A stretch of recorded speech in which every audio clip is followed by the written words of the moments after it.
hal yang sifatnya positif pun kita juga harus melakukannya dengan cara ihsan, dengan cara yang baik.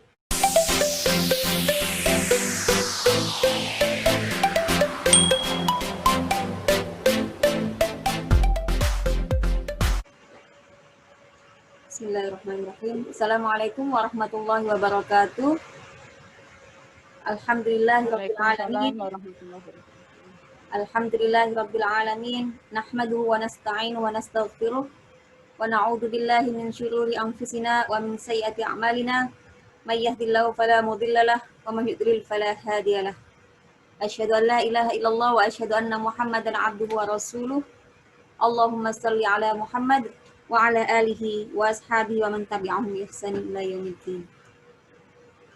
Segala puji bagi Allah yang masih memberikan kita kenikmatan iman Islam dan masih memilih kita sebagai hamba-hambanya yang insya Allah didekatkan dengan surga, karena Rasulullah pernah bersabda, barang siapa mau memberikan waktunya gitu ya, atau menuju surga-surga Allah, taman-taman surga Allah, artinya mencari ilmu, insya Allah Allah akan mudahkan jalannya untuk menuju surga. Insya Allah, amin Allahumma amin. Semoga kita menjadi bagian orang-orang yang memang diberi kesempatan oleh Allah untuk dekat pada surga. Amin Allahumma amin. Yang kedua, sholawat dan salam tidak lupa kita aturkan pada Rasulullah Shallallahu Alaihi Wasallam. Semoga di tahun yang baru ini kita bisa semakin memperbaiki akhlak kita, ibadah kita, sehingga bisa mencontoh tuntunan kita Rasulullah Shallallahu Alaihi Wasallam. Amin. Kita lanjutkan kajian kita sekarang sampai pada hadis yang ke-17, yaitu tentang berbuat baik dalam segala hal. Nah, kita baca dulu hadisnya. An Abi Ya'la, dari Abu Ya'la, Syaddad bin Aus. Jadi Abu Ya'la ini nama samaran, nama lakab gitu ya. Syaddad bin Aus ini namanya. Jadi dari Syaddad bin Aus atau Abu Ya'la radhiyallahu an, semoga Allah meridainya. An Rasulillah sallallahu alaihi wasallam, dari Rasulullah sallallahu alaihi wasallam qala, Nabi bersabda, innallaha, sesungguhnya Allah, kataba, mewajibkan al-ihsana, kebaikan atau berbuat baik, ala kulli syai'in, atas segala sesuatu. Fa idza qataltum, maka ketika kamu membunuh, fa ahsinu al-qitlah, maka bikinlah baik atau bunuhlah dengan cara yang baik atau perbaikilah cara membunuhnya. Wa idza dabahtum, dan jika kalian menyembelih, fa ahsinu adzibhata, maka perbaikilah cara menyembelihnya atau sembelihlah dengan cara yang baik. Wal yuhidda ahadukum syafrotahu. Nah, hendaklah seorang di antara kalian menajamkan pisaunya, wal yurih dabihahu, dan mengistirahatkan binatang sembelihannya. Jadi ini hadis tentang Allah mewajibkan kebaikan atas segala sesuatu, dan Nabi mencontohkan di sini dalam dua hal. Nanti kita akan jelaskan seperti biasa secara detail. Jadi yang pertama, innallah, sesungguhnya Allah, kataba al-ihsan ala kulli syai'. Jadi kalimat ini sangat umum. Jadi Allah menetapkan kebaikan atas segala sesuatu. Jadi segala sesuatu itu Allah wajibkan itu harus baik, ya. Nah, ini kita pernah belajar sebelumnya, ini yang disebut dengan kalimat padat, kalimat singkat padat makna atau jawami'ul kalim. Jadi kalimatnya ini singkat saja, innallaha katabal ihsana ala kulli syai', tapi kalau dijabarkan ini sangat luas. Karena Allah mewajibkan kebaikan dalam hal menyembelih misalkan. Jadi dijabarkan lagi dalam hal membunuh, dalam hal beribadah, dalam hal berteman, dalam hal makan, dalam hal minum, dalam hal membantu orang, dalam hal dan lain sebagainya. Kalau dituliskan bisa mungkin nggak selesai-selesai begitu. Nah, ini yang disebut dengan, ini sebenarnya kalimatnya singkat tapi maknanya bisa sangat luas. Nah, ala kulli syai' di sini atas segala sesuatu. Syai'-nya di sini kalau masih ingat gitu ya, di pertemuan sebelumnya saya juga jelaskan bahwa syai' di sini dia sifatnya adalah sesuatu yang mencakup semuanya. Jadi tidak ada lam al-ma'rifahnya. Jadi kalau ala kulli syai' itu ala asyai' berarti sesuatu itu tertentu. Tapi kalau syai' tidak ada alif lamnya gitu ya, maka itu bisa mencakup semuanya. Nah, dalam hadis ini Nabi mencontohkan bagaimana berbuat baik dalam segala sesuatu itu dicontohkan dalam dua hal. Nah, ini juga bisa menjadi pelajaran buat kita bagaimana cara Nabi mengajarkan ilmu atau sesuatu kepada sahabat. Ini juga bisa kita pakai bagaimana cara kita mengajarkan kepada mungkin murid-murid kita. Caranya adalah yang dilakukan Nabi dengan memberi contoh. Jadi itu untuk memudahkan orang yang kita ajar itu agar mengerti apa yang kita sampaikan. Nah, ini salah satu metode yang digunakan oleh Nabi untuk mengajari ilmu kepada para sahabatnya, yang kita bisa lakukan juga dalam pembelajaran misalkan mungkin di kelas atau mungkin kepada anak kita gitu ya. Jadi kalau kita memberikan atau menjelaskan sesuatu akan lebih mudah untuk dipahami kalau kita memberikan contoh. Nah, tapi harus dipahami juga bahwa contoh itu berarti bukan hanya itu gitu, tapi itu hanya satu dari sekian banyak. Kita lanjutkan, contohnya apa? Yaitu membunuh. Jadi kalau kita membunuh, bunuhlah dengan cara yang baik. Emang membunuh itu ada cara yang baik? Ada. Jadi ada hal yang kita diperbolehkan membunuh. Contoh misalkan membunuh cicak atau tokek gitu ya.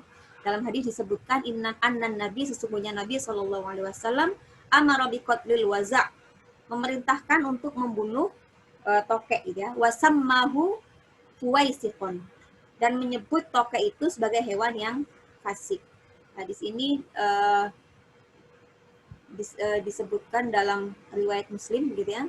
Jadi ini yang digunakan sebagai dasar bahwa kita diperbolehkan gitu ya, bahkan ada yang mengatakan kita dianjurkan untuk membunuh cicak atau tokek.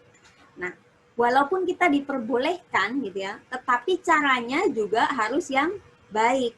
Nah, salah satu yang dijelaskan dalam hadis adalah man qatala waza'an, barang siapa membunuh tokek atau cicak fi awwali darbatin ya, dalam satu kali pukulan atau pukulan yang pertama, jadi sekali pukul langsung mati ya, kutibat lahu mi'atu hasanah. Jadi dia akan mendapat 100 kebaikan.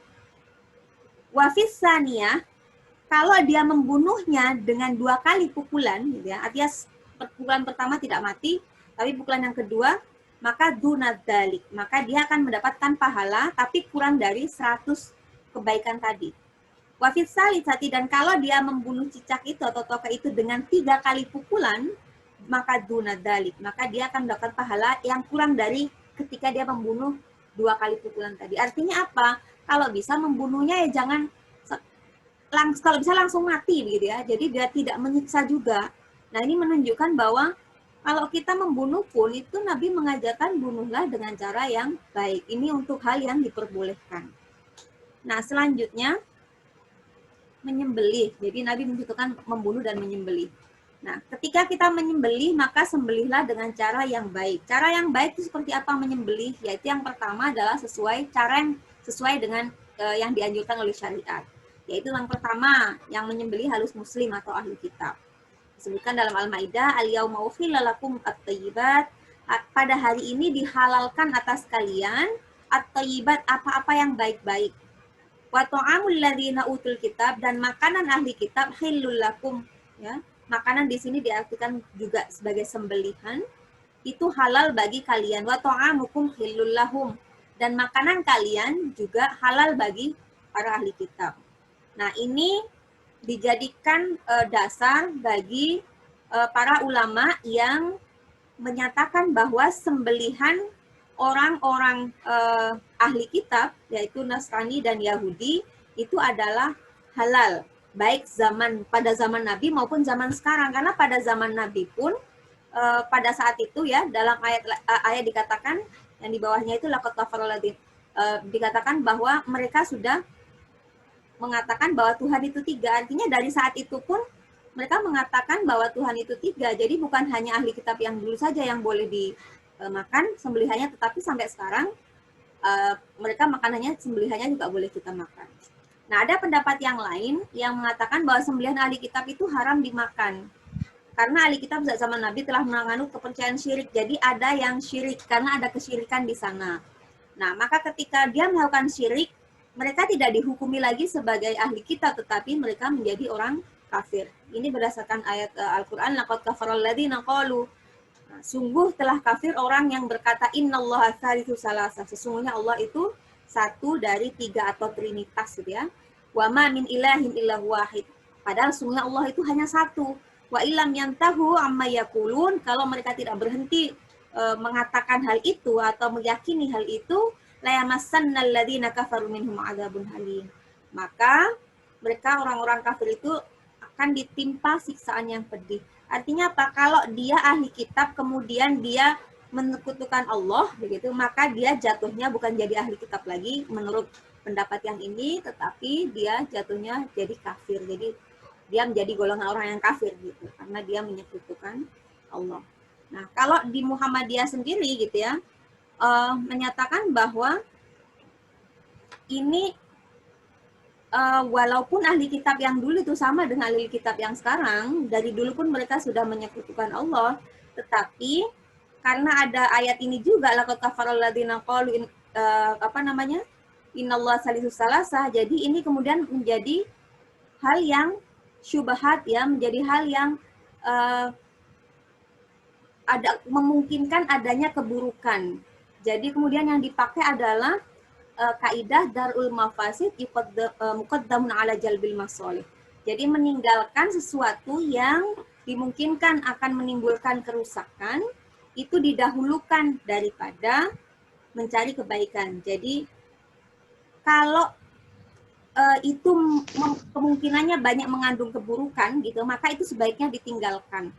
Nah, kecuali dalam keadaan doruri. Kalau dalam keadaan doruri tidak masalah begitu ya. Karena Allah juga mengatakan gitu ya dalam ayatnya gitu ya, dalam firman-Nya bahwa kalau itu dalam keadaan darurat gitu ya, malah fala itsma alaih, maka tidak ada dosa baginya.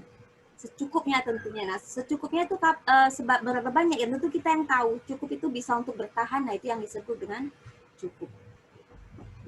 Nah, kemudian yang kedua, selain penyembelihnya muslim atau ahli kitab, alat yang digunakan harus bisa mengalirkan darah, misalkan pisau gitu ya, tetapi tidak boleh menggunakan gigi, tulang maupun taring, karena ini disebutkan secara khusus oleh Rasulullah tidak boleh menggunakan itu untuk menyembelih. Selanjutnya adalah membaca nama Allah. Karena dalam Al-Quran dikatakan kalau tidak disebutkan nama Allah maka itu menjadi haram. Ya. Kita lanjutkan. Nah, menyembelih dengan baik itu seperti apa? Salah satu caranya adalah dengan menajamkan pisau sehingga hewan cepat menikmati ya ketika disembelih. Kemudian dianjurkan tidak mengasah pisau di hadapan hewan yang akan disembelih karena itu bisa berpengaruh kepada hewan gitu ya, seakan-akan kita menyiksa hewan itu secara psikologis. Tidak boleh menyembelih hewan lantas ditonton oleh hewan lainnya gitu ya. Jadi menyembelih hewan di depan hewan-hewan lainnya itu diusahakan kalau bisa jangan dilakukan seperti itu. Jadi disembelih satu-satu, misalkan dibawa ke tempat sembelihan, gitu ya. Kemudian tidak boleh melewatkan hewan yang akan disembelih di tempat penyembelihannya. Jadi di situ di tempat penyembelihan ada tinggal satu yang ini besok aja, sementara dia sudah melihat dari pagi sampai sore gitu ya, mungkin teman-temannya sudah disembelih semuanya. Nah, kemudian mengalirkan darah. Jadi mengalirkan darah ini biasanya dilakukan dengan memotong 2 urat tebal yang ada di leher. Jadi ini langsung ke jantung sehingga darahnya bisa keluar secara deras dan habis. Nah, ini yang disebutkan oleh Imam Nawawi beberapa cara yang baik dalam menyembelih. Nah, seperti saya jelaskan yang tadi bahwa Allah menetapkan kebaikan atas semua hal, kemudian Nabi mencontohkan dalam 2 hal, ini tidak berarti hanya terbatas pada membunuh dan menyembelih saja. Kalau membunuh dan menyembelih saja tadi misalkan kita lihat seakan-akan konotasinya negatif gitu ya, hal negatif. Hal yang konotasinya negatif pun kita bisa lakukan dengan cara yang lebih baik. Nah, pun dalam hal yang sifatnya netral. Hal yang sifatnya netral apa? Misalkan makan, minum, itu kan ya tergantung.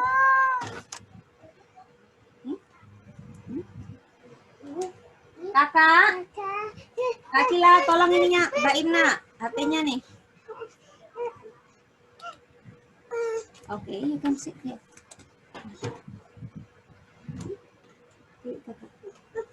Nah,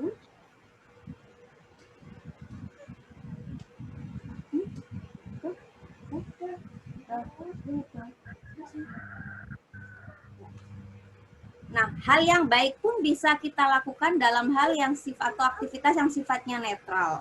Misalkan makan, ya, minum.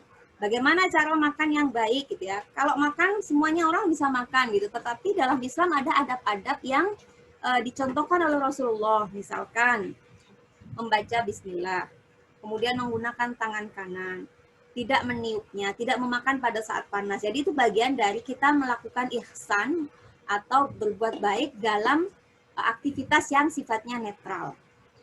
Kemudian juga tidur. Jadi tidur juga ada adab-adab yang diajarkan oleh Islam. Jadi itu bagaimana cara kita membuat apa yang kita lakukan itu menjadi lebih baik. Dan ihsan itu kalau kita ingat di hadis yang kedua, ihsan itu juga bisa dimaknai bahwa kita melakukan sesuatu seakan-akan kita melihat Allah. Kalau kita tidak mampu, kita harus yakin bahwa kita sedang dilihat oleh Allah. Dan jadi semua yang kita lakukan itu lillah. Kita makan lillah gitu ya, agar kita kuat, agar kita bisa ibadah pada Allah. Kita tidur juga membaca doa gitu ya, dan itu kita niatkan lillah gitu ya, sehingga itu bukan hanya bernilai dunia, tetapi insya Allah juga bernilai akhirat. Kemudian dalam hal yang sifatnya positif pun kita juga harus melakukannya dengan cara ihsan, dengan cara yang baik. Bagaimana hal positif? Apakah ada hal positif yang bisa dilakukan dengan cara yang tidak baik? Banyak. Membantu itu positif, tetapi bisa dilakukan dengan cara yang tidak baik.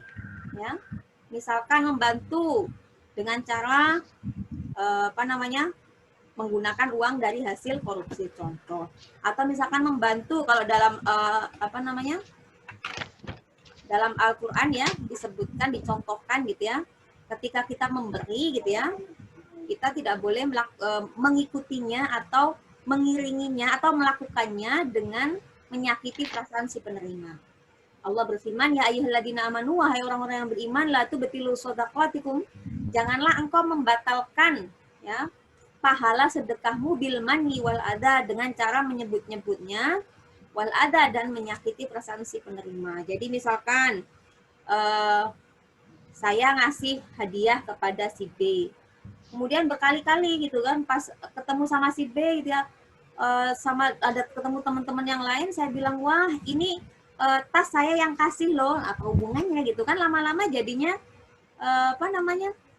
membuat si yang menerima tadi, walaupun itu memang betul dari dia dan itu hadiah dari dia, ini kan membuat perasaan tidak nyaman.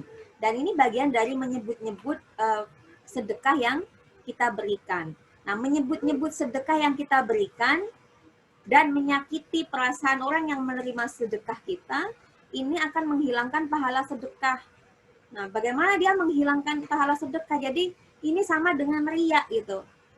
Jadi, kalladzi seakan-akan yunfikuna, seperti orang-orang yang mensedekahkan malahu hartanya ria'an nas, karena riya atau agar dilihat oleh manusia. Wala yu'minu billahi wal yawmil akhir, bukan karena beriman kepada Allah dan hari akhir. Famasaluhum, apa perumpamaannya, kamasali sofwanin, seperti batu yang licin, alaihi turabun, di atasnya ada debu, fa'asabahu wabilun, maka kemudian turun di atas batu yang ada debunya itu hujan yang deras. Fatarakahu solda, maka hujan itu akan menghapus debu tadi dan menjadikannya gundul. Jadi hilang, pahalanya itu sudah hilang.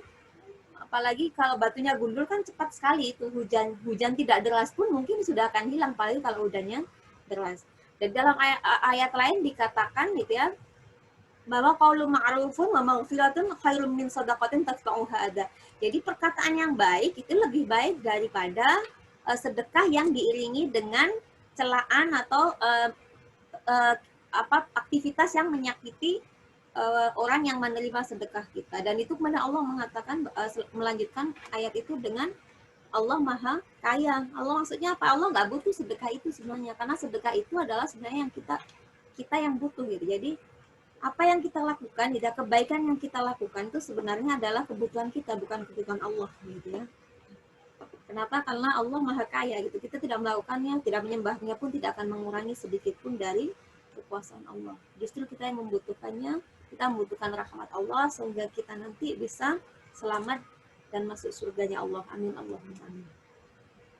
Baik, mungkin itu saja yang bisa saya sampaikan hari ini. Wallahu a'lam bishawab. Albirru man ittaqa. Assalamualaikum warahmatullahi wabarakatuh.